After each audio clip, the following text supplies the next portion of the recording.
आप सभी लोग जानते हो 2 अक्टूबर 2025 यानी कि गुरुवार को इस आश्विन माह की 10वीं तिथि यानी विजयदशमी पड़ रही है और यह सबसे बड़ी तिथि और साल का सबसे बड़ा दिन है। जीवन में कितनी भी समस्या चल रही हो, विजयदशमी या दशहरा वाले दिन केवल शिव मंदिर में जाकर के इस उपाय को कर लेना, फिर देखना महाराज चमत्कार। मात्र एक तुलसी की लकड़ी का दीपक और 7 चने की दाल वाला उपाय।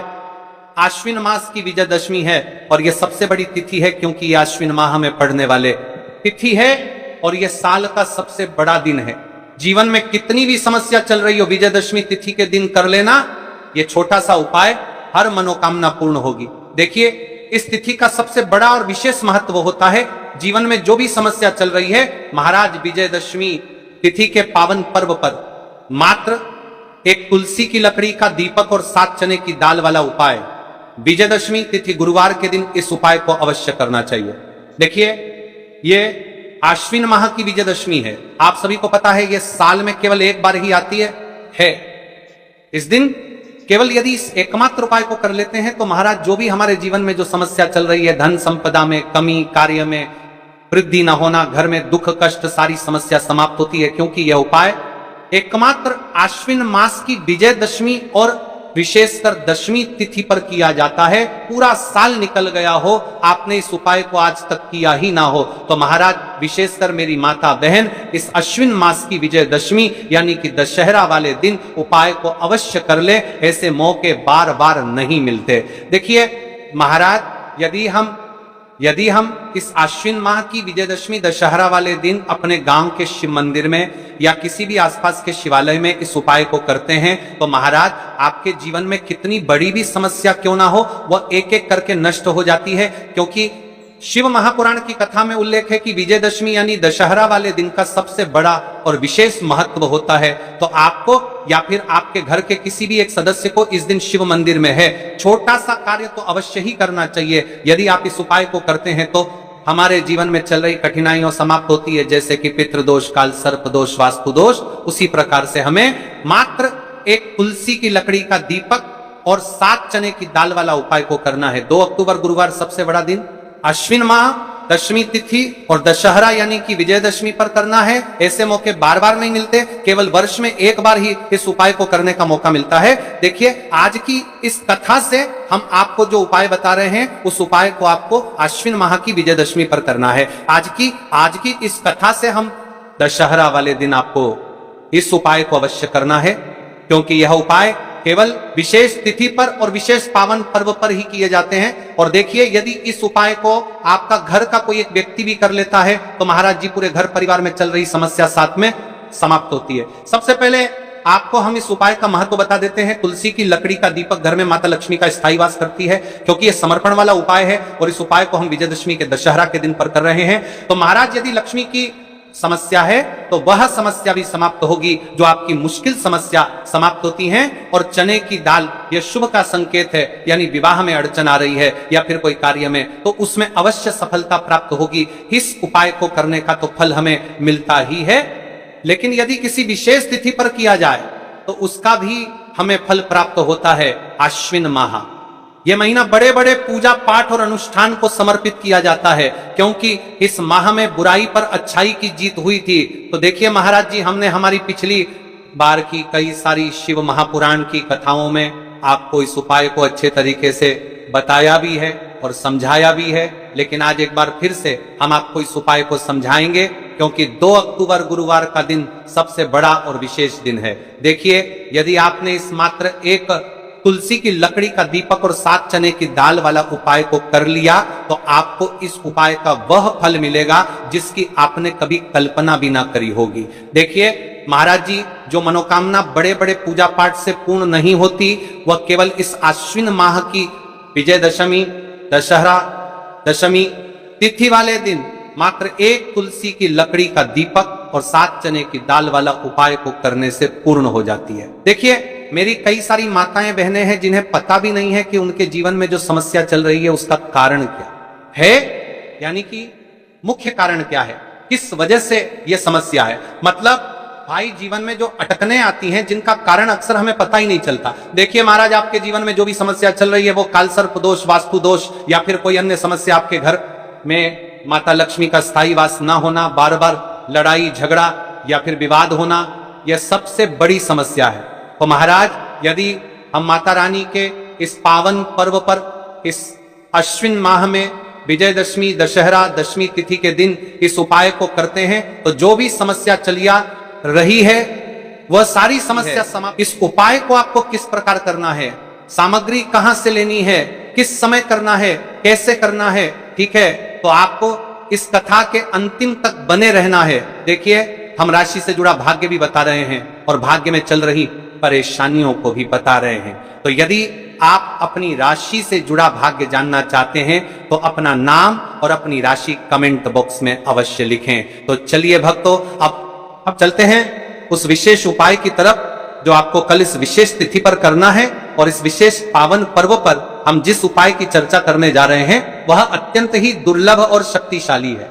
यह उपाय न केवल भक्त की मनोकामनाओं को पूर्ण करता है बल्कि उसके जीवन के समस्त कष्टों का निवारण भी करता है।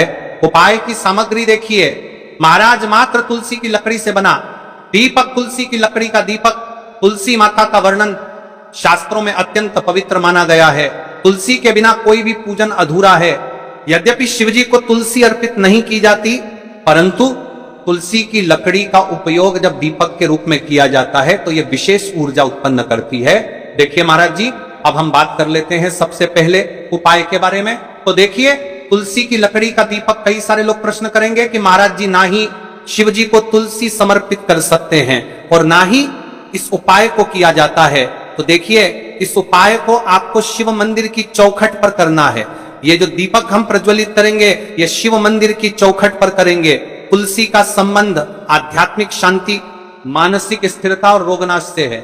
जब तुलसी की लकड़ी का दीपक जलता है तो घर या मंदिर के आसपास की नकारात्मकता तुरंत दूर हो जाती है। तो देखिए महाराज जी, आपको इस तुलसी की लकड़ी के दीपक के बारे में हम आपको सबसे पहले बताते हैं। हालांकि आपके तीनों उपाय को साथ में ही करना है, लेकिन सबसे पहले और प्रथम तुलसी की लकड़ी का दीपक। तो देखिए, तुलसी की लकड़ी प्राप्त करना, यदि घर में तुलसी का पौधा है तो उसकी जड़ के पास की नरम लकड़ी लेनी है। यदि घर में तुलसी का पौधा नहीं है तो बाजार से भी तुलसी की लकड़ी खरीदी जा सकती है।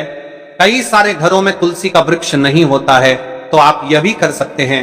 ध्यान रहे, यदि आप किसी और के घर से ले रहे हैं तो उसे दक्षिणा अवश्य दें। बिना दक्षिणा के तुलसी लेना अशुभ माना जाता है। लकड़ी को तैयार करना, तुलसी की लकड़ी को छोटे टुकड़े में काटकर उसकी बत्ती बनानी है। उस बत्ती पर कपास रुई लपेटना है ताकि वह दीपक में ठीक से जल सके। अब यहां पर महाराज जी, कई सारे लोग प्रश्न करते हैं कि दीपक हमें आटे का लेना है या फिर हमें दीपक मिट्टी का लेना है। तो देखिए, आपको मिट्टी का दीपक का प्रयोग करना है क्योंकि हम तुलसी के लकड़ी के दीपक वाला उपाय कर रहे हैं। ठीक है, दीपक केवल मिट्टी का होना चाहिए। पीतल, कांसे या किसी और धातु का दीपक इस उपाय में उपयोग नहीं करना। मिट्टी का दीपक धरती तत्व का प्रतिनिधित्व करता है और यह शिव पूजन में सबसे उत्तम माना जाता है। अब देखिए महाराज जी, हमें तेल का किस प्रकार प्रयोग करना है। तो देखिए, तेल का प्रयोग इस दीपक में तिल का तेल या घी का प्रयोग करें। तिल का तेल पापों का नाश करता है और घी समृद्धि व शांति का वास कराता है। अब कई सारे लोग प्रश्न करते हैं कि महाराज जी, आपने हमें यह तो बताया ही नहीं कि कितने दीपक का उपाय करना है, आखिर दीपक कितने बने हैं। तो देखिए, कितने दीपक जलाने चाहिए। यदि समस्या बहुत बड़ी है, जीवन में गहरा संकट है, तो 5 दीपक जलाने चाहिए। यदि सामान्य कामना है तो 1 दीपक भी पर्याप्त है। हर दीपक जलाते समय यह भावना रखें कि हे भोलेनाथ, यह दीपक मेरी अंधकारमय जीवन राह को प्रकाशमय करे। जेके महाराज जी, तुलसी के लकड़ी के दीपक वाला उपाय है, यह कोई साधारण उपाय नहीं है। तो आपको क्या क्या सावधानी बरतनी है। दीपक को शिवलिंग पर प्रत्यक्ष रूप से न रखें, इसे मंदिर की चौखट पर या बनाए गए स्वस्तिक पर रखें। दीपक जलाते समय मन में शुद्ध भाव होना चाहिए। दीपक बुझने के बाद उसकी राख को पवित्र स्थान पर ही विसर्जित करें। महाराज जी, जैसे ही तुलसी की लकड़ी का दीपक जलता है वैसे ही साधक को एक अलग ही शांति का अनुभव होता है। मन का तनाव समाप्त होता है। आंखें बंद करके जब दीपक की लौ के सामने बैठते हैं तो लगता है कि यह लौ सीधे आत्मा से संवाद कर रही है। यह लौ मानो भगवान शिव के आशीर्वाद का प्रतीक बन जाती है। तुझे क्या भक्तों, हमने जैसा कि अभी तुलसी के लकड़ी के दीपक वाले उपाय को जाना। अब देखिए, यदि आप इस उपाय को कर रहे हैं तो इसके साथ में आपको एक चुटकी हल्दी वाला ये छोटा सा कार्य अवश्य करना चाहिए। उसके पश्चात हम जानेंगे 7 चने की दाल वाला विशेष उपाय के बारे में। तो अभी हम बात करते हैं एक चुटकी हल्दी। देखिए महाराज जी, आपने उपाय तो कर लिया, अब हम बात कर लेते हैं एक चुटकी हल्दी के बारे में। मतलब आपको इस एक चुटकी हल्दी वाले उपाय को किस प्रकार करने हैं, कैसे करना है। ठीक है, घर से एक चुटकी हल्दी लेकर चले, यदि चाहें तो उसे छोटे कागज में बांधकर या किसी छोटी डिब्बी में रख सकते हैं। मंदिर जाते समय उसे अपने साथ रखें और यह भावना रखें कि यह हल्दी मेरे घर में सौभाग्य, सुख और शांति लाएगी। शिव मंदिर में हल्दी का प्रयोग जब आप मंदिर पहुंचे और दीपक व चावल अर्पित कर लें, तब हल्दी का प्रयोग करें। सबसे पहले मंदिर की चौखट या प्रांगण में हल्दी से स्वस्तिक या पा चिन्ह बनाएं।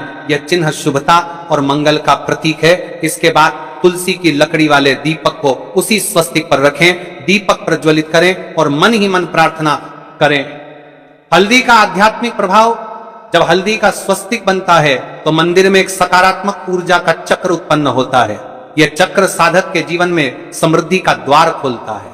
हल्दी मां लक्ष्मी को अत्यंत प्रिय है, इसलिए जहां यह उपाय किया जाता है वहां दरिद्रता और कष्ट टिक नहीं पाते। हल्दी का प्रयोग करते समय यह मंत्र बोलें, ओम ह्रीं श्रीं क्लीं महालक्ष्मी नमः, या फिर शिवजी से प्रार्थना करें, हे भोलेनाथ, इस हल्दी के माध्यम से मेरे जीवन के अंधकार को दूर करें और सुख समृद्धि का प्रकाश फैलाएं। भाई, भक्त स्वस्तिक पर दीपक रखकर प्रार्थना करता है, उसे भीतर से अनुभव होता है कि घर की 7 चने की दाल के उपाय के बारे में देखिए। यह सबसे बड़ा और विशेष महा उपाय है। यह केवल विशेष तिथि पर ही किया जाता है और इस उपाय को केवल वह व्यक्ति कर सकते हैं जिनके जीवन में धन की समस्या है, जिनके पास पैसा आते ही रुक जाता है या कहीं अटक जाता है, जिन्हें मेहनत के बावजूद कभी आर्थिक उन्नति नहीं मिल पाती, जिन्हें बार बार कर्ज और तंगी का सामना करना पड़ता है। उन सबके लिए यह उपाय अमृत के समान है। सिर्फ 7 चने की दाल, बस इतना सा करना है और देखना भक्तों, आपके जीवन में कैसा दिव्य परिवर्तन होता है। कब और कैसे करना है, अब मैं आपको इस उपाय की संपूर्ण विधि बताता हूं। सबसे पहले आपको 7 चने की दाल तैयार करनी है।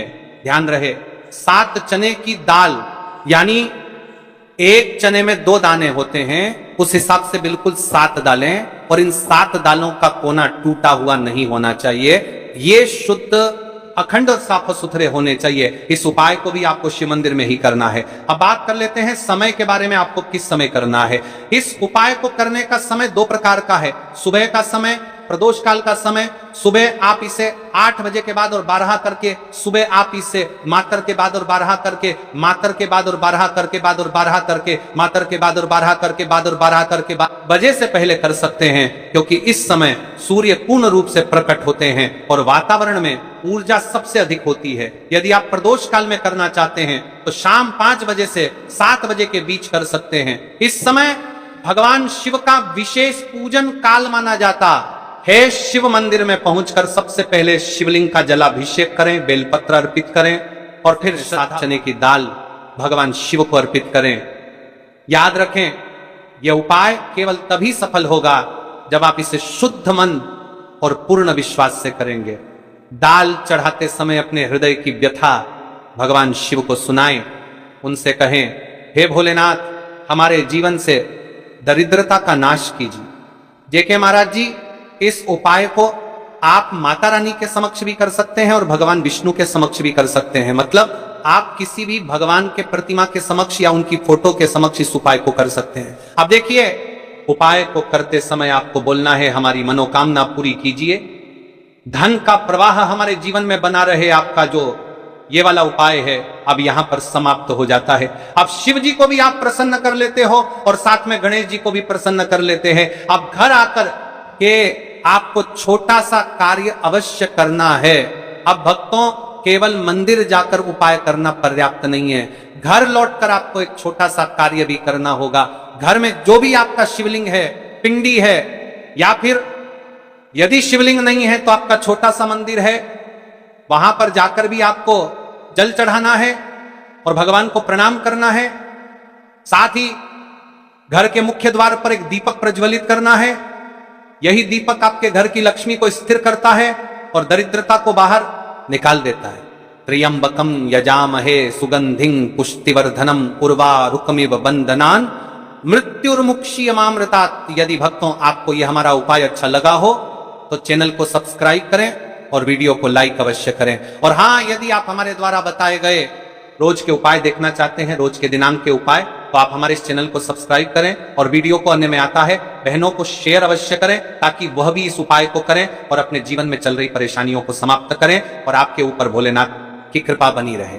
श्री शिवाय नमस्तुभ्यम। हर हर महादेव। मिलते हैं फिर एक नई वीडियो के साथ। और हाँ, कमेंट बॉक्स में अपना नाम और अपनी राशि अवश्य डालकर जाइए। हर हर महादेव। अब बात करते हैं कि इस उपाय को किस समय करना चाहिए। देखिए महाराज जी, इस उपाय को करने के 2 समय बताए गए हैं, सुबह का समय, प्रदोष काल का समय। कई सारी माता बहनें सुबह के समय इस उपाय को करना चाहती है, तो वह सुबह के समय इस उपाय को कर सकती है। सुबह का समय सबसे शुभ माना जाता है, विशेषकर पूजा पाठ और उपासना के लिए सुबह का समय बहुत उत्तम है। सबसे श्रेष्ठ समय सुबह 7 बजे से 8 बजे तक यदि कोई व्यस्त है और वह इस उपाय को करना चाहते हैं तो सुबह 10 बजे तक कर सकते हैं। और यदि कोई माता बहन चाहे कि वह 12 बजे से पहले कर लें तो भी माननीय। बस इतना ध्यान रखना है कि दोपहर 12 बजे से बाद नहीं होना चाहिए। अब देखिए, महाराज की बात कर लेते हैं प्रदोष काल के समय के बारे में। प्रदोष काल का समय दूसरा श्रेष्ठ समय है प्रदोष काल। प्रदोष काल का अर्थ है संध्या के समय का वह विशेष मुहूर्त, सबसे श्रेष्ठ समय। शाम 5 बजे से 6 बजे तक यदि इस समय न हो पाए तो रात 8 बजे तक कर सकते हैं। लेकिन याद रखिए, 8 बजे के बाद ये उपाय न करें। अब कई सारे लोग कमेंट करके हमसे इस समय पूछने लगते हैं कि महाराज जी आप ही बता दीजिए सबसे उत्तम समय कौन सा है, कौन सा समय चुने।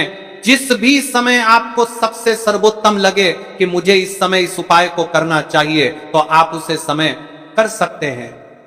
इन दोनों समय सबसे सर्वोत्तम है।